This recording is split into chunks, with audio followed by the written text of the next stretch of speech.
Olá, tudo bem com você? Seja muito bem-vinda, muito bem-vindo a este que é mais do que um canal, é um verdadeiro projeto de vida, a Bíblia em resumo. Eu sou Maurício Quieco e desde a minha infância, desde a minha juventude, eu tenho uma aproximação muito grande com o mundo cristão em especial e, claro, com a Bíblia Sagrada.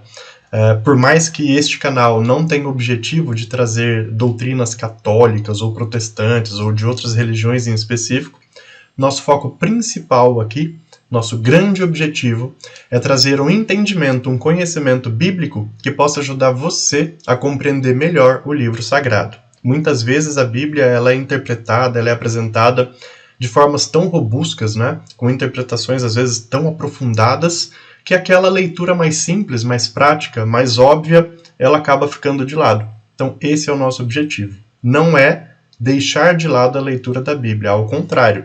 É fazer com que você possa sim fazer a leitura da Bíblia, mas tendo um apoio que te possa orientar e te trazer algumas informações muito práticas e objetivas.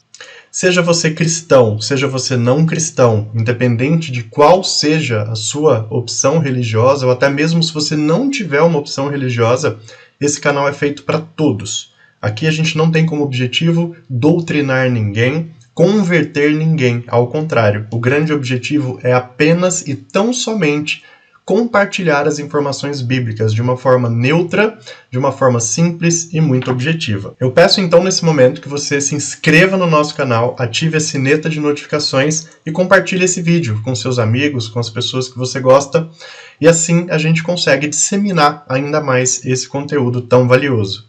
Caso você esteja iniciando a experiência no nosso canal por este vídeo, eu recomendo que você vá lá no vídeo 0, Conceitos e Origens, e você vai compreender que a nossa playlist é uma sequência. A gente apresenta todos os livros bíblicos numa sequência muito prática, iniciando pelo vídeo 0, Conceitos e Origens, e, claro, seguindo ali a sequência bíblica da maneira como ela é. E o último convite que eu faço antes da gente iniciar o conteúdo desse vídeo é para que você dê uma olhadinha. Logo abaixo ao vídeo, aqui na descrição, você tem 2 links. Nós temos um livro da Bíblia em resumo, que é um livro que foi escrito ao longo de quase 7 anos de estudo, que foi desenvolvido para que a gente tivesse esse material hoje para compartilhar com você.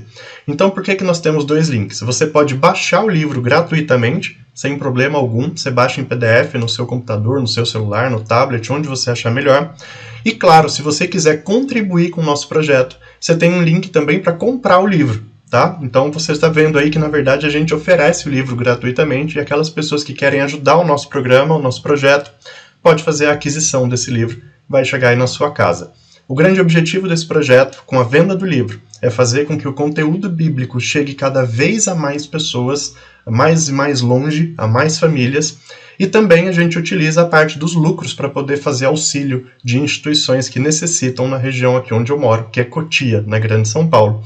Então, esses são os recadinhos e agora a gente vai para o conteúdo deste vídeo. Vamos lá? Bom, então nesse momento chegamos a uma carta muito interessante, né? Vamos falar sobre a Carta de São Paulo, a primeira Carta de São Paulo a Timóteo. Ele, que era tão amigo, né? Evangelizadores tão próximos, tão íntimos, né? Fizeram diversos e diversos trabalhos evangelizadores em conjunto. Né? Quem é Timóteo? Por que São Paulo escreve essa carta a ele, né? E qual é o contexto de toda essa recomendação, de toda essa comunicação feita entre os dois? Então, a primeira coisa que é interessante a gente saber é que essa carta ela é escrita alguns anos após as atividades apostólicas e missionárias desses dois personagens maravilhosos. Ela é escrita lá por volta do ano 64, 65 depois de Cristo, né? Mais ou menos aí uns 10, 12 anos depois que Paulo começou a escrever as primeiras cartas, né? Vocês lembram aí para trás que o primeiro grande registro formal que a igreja cristã tem é a carta aos Tessalonicenses, aquela primeira carta aos Tessalonicenses. Então essa daqui já foi escrita mais de 10 anos depois. Timóteo, ele era de Listra, uma região que hoje é a Turquia e que naquele tempo a gente chamava de Ásia Menor, região próxima ali aos Gálatas, né, a Galácia. Então, numa dessas viagens, numa dessas missões evangelizadoras de Paulo, ele conhece Timóteo e Timóteo passa a ser um seguidor fiel e fervoroso de Jesus. E como missionário de Jesus, Timóteo não apenas acompanhou Paulo, mas em algum momento de sua vida ele passou a liderar algumas igrejas. Ele era como se fosse um grande administrador, né, que ele passava por algumas igrejas, a mando de Paulo, e ali ele organizava uma sociedade cristã, como a igreja deveria agir, né, quais eram as necessidades diárias e ritualísticas que eles deveriam conduzir, como tudo deveria acontecer. Então a gente sempre tem que entender Timóteo como esse assessor de Paulo que ajudava na organização de toda a estrutura cristã. Por que então que Paulo escreve essa carta a ele? Vamos entender o contexto. No momento em que essa carta é escrita, Timóteo ele está sendo ali o líder, né, o presbítero, o organizador principal da igreja em Éfeso, que é uma região também na atual Turquia, fica nas beiras do mar Mediterrâneo, e naquele tempo era uma cidade muito importante. Inclusive foi em Éfeso que Paulo esteve preso por um período, e dali ele acabou enviando várias cartas também. Então Éfeso era uma cidade muito importante, era um centro comercial, um centro marítimo super importante, e a comunidade que estava crescendo ali era uma comunidade muito imponente. Tinha muita gente, muitas pessoas envolvidas, e Timóteo era o grande líder desse pessoal. E nesta carta de Paulo a Timóteo, ele tem 4 objetivos nessa comunicação, e a gente vai entender cada um deles, e depois vamos aqui refletir sobre alguns pontos relevantes que estão inseridos na carta. Então, desses 4 objetivos que Paulo tinha nessa comunicação, vamos falar deles. O primeiro é apresentar a organização eclesiástica até aquele momento. Então, Paulo queria apresentar a Timóteo como a igreja já estava se estruturando, né? Organização eclesiástica nada mais é do que dizer quais eram as pessoas e as funções, né? Os cargos que cada um estava assumindo, pois a igreja de Cristo estava crescendo. Eram várias comunidades, vários pastores, vários presbíteros que estavam atuando. Então Paulo faz uma atualização a Timóteo de como tudo estava organizado, quem era quem estava onde, o que estava sendo feito. Esse é o primeiro objetivo da carta, manifestar essa organização. O segundo objetivo é recomendar a Timóteo que ele mantenha a firmeza e a coragem para continuar anunciando e desenvolvendo a sua missão. Por que Paulo faz isso nesse momento, especialmente quando Timóteo está em Éfeso? Lembra que eu comentava? Éfeso era uma cidade muito grande, de muitos poderosos. Então o peso de ser um líder religioso ali era muito grande.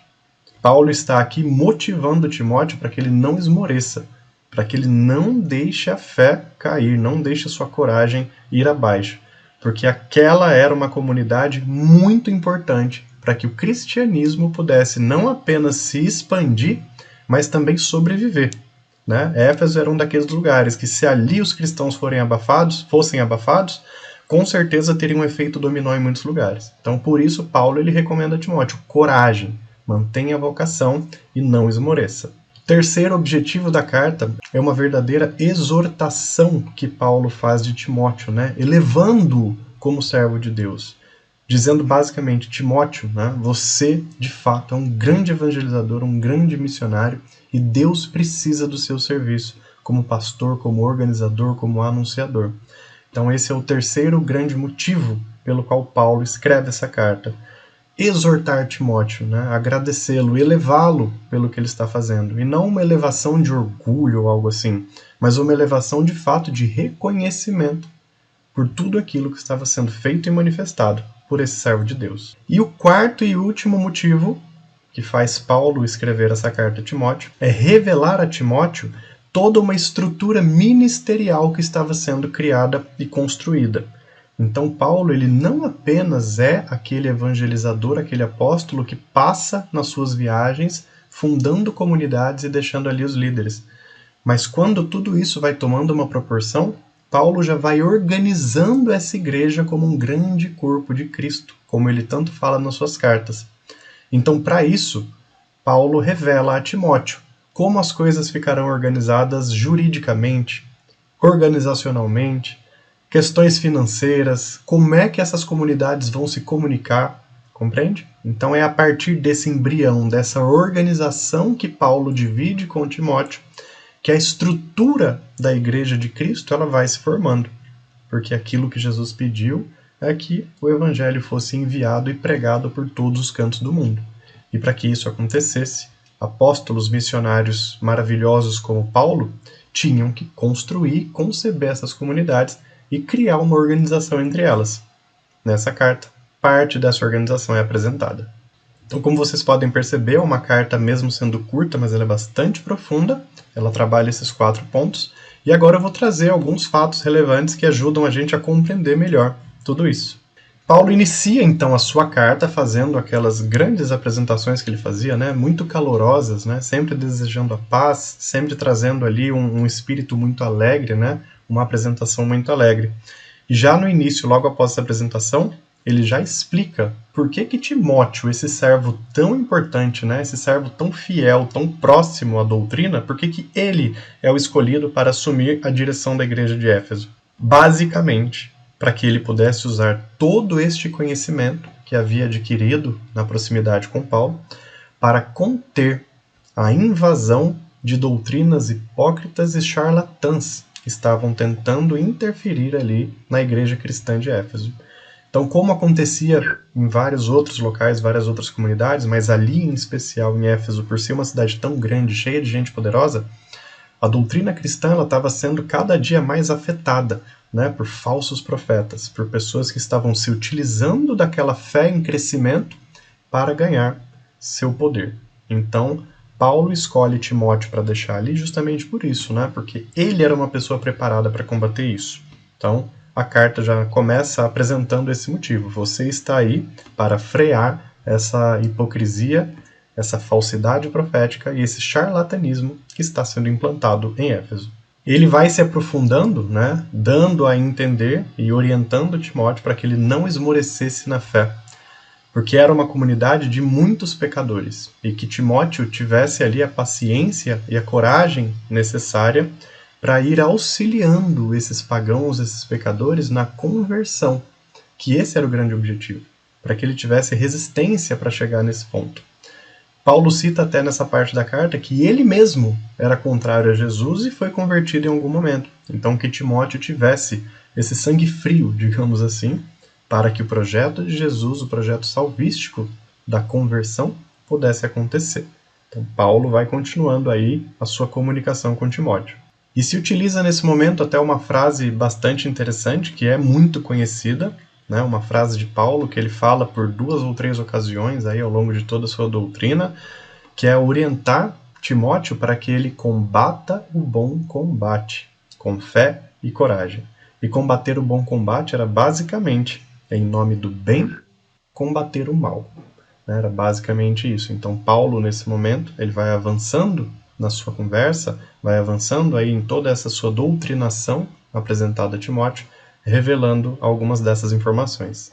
E fala até que as orações e as súplicas são as armas mais poderosas para que Timóteo consiga alcançar esses objetivos, essas conversões, né?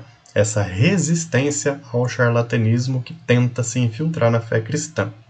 Fala que então essas orações e súplicas, elas são as principais práticas que devem ser realizadas não só por Timóteo, mas também pela comunidade que ele estava liderando, para que eles tivessem sempre a presença forte de Deus ao lado deles. E o interessante é que nessa carta em específico, assim como ele faz em outras, mas nessa em específico, Paulo sempre abre o jogo com Timóteo. Ele sempre vai falando de uma maneira muito aberta. Olha, tudo isso, toda essa coragem que você tem que ter contra charlatães, falsos profetas e tudo mais, é porque eles são a presença de Satanás. Paulo vai deixando isso claro. Timóteo, você tem que ter coragem e firmeza, porque se você não fizer isso, é o próprio Satanás que está conseguindo ganhar da gente. Olha só que missão difícil que Timóteo tinha, né? E às vezes Timóteo ele é visto de uma maneira muito distante nessa missão formadora da igreja. Mas Timóteo é um personagem de fato muito importante, né? É um grande líder que nos auxiliou e nos ajudou hoje a compreender o cristianismo como é. E Paulo deixava isso sempre muito claro. Se você não resistir, essas tentativas são o próprio Satanás tentando se infiltrar na igreja de Jesus. E a gente não pode deixar isso acontecer. E aí, na sequência, Paulo vai dando várias orientações de como Timóteo poderia orientar aquele povo para que eles se defendessem dessas más intenções. Então Paulo foi orientando a Timóteo. que ele organizasse as mulheres da comunidade, que ele orientasse as viúvas da comunidade. As mais jovens poderiam avançar e construir outras famílias, as viúvas mais idosas poderiam se dedicar integralmente a Cristo para não caírem no pecado. Paulo também fez orientações para que Timóteo soubesse escolher os presbíteros e os agentes de pastoral, dando algumas atribuições e até alguns perfis de como essas pessoas deveriam ser.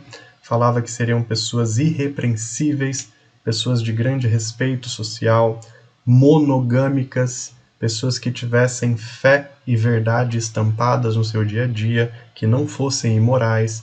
Percebem? Paulo, quando ele orienta Timóteo a fazer essa resistência, ele até dá as instruções de como fazer isso, indo para cada uma das partes dessa comunidade, para servidores, mulheres, viúvas, homens, e dizendo como Timóteo deveria orientar esse povo. Fala, inclusive, já terminando a carta, orienta Timóteo do seguinte: Timóteo, diante disso tudo que eu estou aqui te apresentando, muitas pessoas vão se infiltrar na nossa igreja para tentar cobrar um preço dela. Muitos falsos profetas aparecerão. Então fique atento, pois a igreja de Jesus não tem preço. Ela não é uma igreja precificada em dinheiro. Não há valores, Não há essa tentativa de usurpação e de trocas comerciais. Nós somos a igreja do amor e da misericórdia. Somos a igreja de Cristo, que morreu e ressuscitou pelos pecados. Então, se há necessidade de algum ganho financeiro, que seja a doação das pessoas que podem, para que a gente coma e sobreviva. Basicamente, essas são as orientações que Paulo dá a Timóteo. Se houverem, inclusive, ricos na comunidade, eles não são pecadores por serem ricos. Eles podem ser pecadores pela forma como ficaram ricos ou por como eles lidam com a riqueza. Paulo dá uma orientação bem bonita sobre isso, que eu particularmente acho maravilhosa, A pessoa não é pecadora por ser rica. Ela é pecadora se a riqueza veio do que é ilícito, ou ela é pecadora se ela usa a riqueza para fazer o mal. E Paulo ainda fala o contrário, Fala, se esses ricos forem bons e humildes de coração, que eles possam ajudar o projeto salvístico a acontecer. E assim Paulo finaliza sua carta com todas essas informações maravilhosas e orientações, desejando graça a Timóteo. Como eu falei para vocês, uma carta breve, recheada de conteúdos muito bonitos, muito profundos, e que Paulo faz ali um contato com talvez a pessoa mais próxima a ele em todo esse projeto de evangelização, que foi Timóteo. Juntamente com alguns outros, Barnabé e o próprio Marcos Evangelista, mas, no caso, Timóteo, ele de fato é aquele que tem uma presença mais firme e mais marcante, desde os Atos até as várias cartas endereçadas por Paulo a alguém ou a alguma comunidade. Espero que vocês tenham gostado de mais essa abordagem. Falamos aqui então da primeira carta de São Paulo a Timóteo. Faça o convite, não é inscrito? Se inscreva no nosso canal, ative o sino de notificação, dá um like, um joinha aí. Por que eu peço sempre isso? Para fazer com que esse conteúdo ele possa chegar cada vez mais longe a mais e mais famílias que precisam mergulhar na Palavra de Deus. Também faço um outro convite. Lá abaixo do vídeo aí, você vai ver 2 links. A Bíblia em Resumo é um livro. Então ela pode ser baixada no primeiro link gratuitamente, ok? A Bíblia em Resumo, você baixa em PDF gratuitamente, vai poder estudar quando você quiser. E no segundo link você vai na lojinha virtual e compra o livro. Maurício, são conteúdos diferentes? Não, é o mesmo livro, de graça ou pago. Então por que você vende? Só reforçando, cada real, cada centavo que entra desse projeto, ele é destinado às instituições que a gente ajuda aqui na região de Cotia, na Grande São Paulo. Então você nos ajuda a ajudar alguém. Esse é o propósito. Espero vocês no próximo vídeo. Tchau, tchau!